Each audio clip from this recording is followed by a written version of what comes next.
What happens when your husband doesn't want to go to counseling? I was talking to a woman the other day, and frankly, she felt like things were hopeless because he didn't want to go and he was refusing, and like that he's the problem. And if he would just go to counseling or go see the priest or get some help, then their marriage could be a whole lot better. Well, I kind of took that approach too. I dragged my husband to counselor after counselor. I went to individual counseling as well. But our experience was that if we weren't fighting when we got there, we were by the time we left. Because the counselor would want to talk about the problems from the previous 2 weeks, like what happened. And oh my gosh, like it just always, we would end up fighting. There was never resolution for us. And um, yeah, trying to get my husband to go to a counselor, turns out it was just another form of control. It was just another form of me trying to get him to admit that he was the problem. And gosh darn it, he did not want to admit that he was the problem.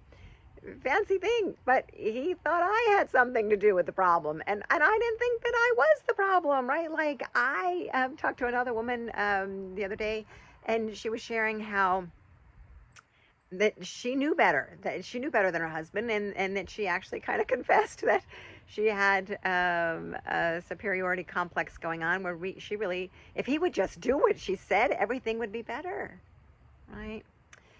Well, my friends, that is not the approach that we take here. Coaching is very, very different than counseling. I only work with wives because I know that in my experience, we're just saving my own marriage, but also transforming and empowering hundreds of women who have worked with me to transform their own marriages.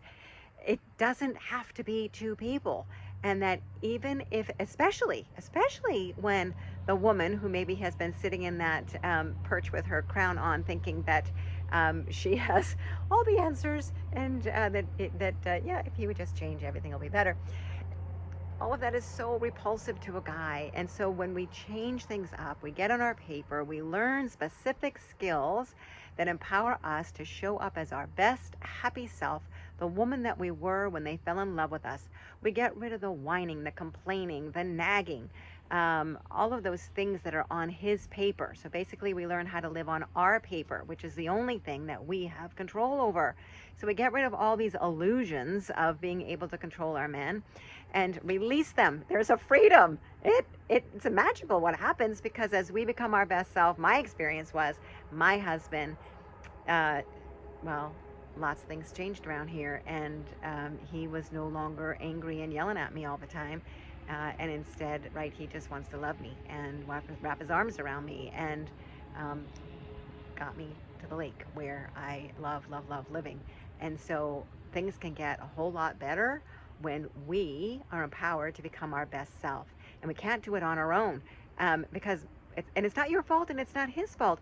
It's just really that you've never learned these specific skills to empower you to be really intentional on how to show up, and to have a coach come alongside of you who has traveled the journey already, has been there, done that, made the mistakes, and can help see things that you can't see, to be able to guide you. So I would call them blind spots, right? To guide you. Why waste one more day being miserable? Come on over into the Happy Wife Facebook community. I'm doing a free class coming up that will introduce you to these skills, and then I'm going to make it super easy for you to be able to learn the rest of them. All right, so don't waste time anymore. Claim your happiness, claim your amazing self, then be the best wife that God has always called you to be, and create that marriage that you dreamt of when you were at the altar. It's time, my friends, it's time.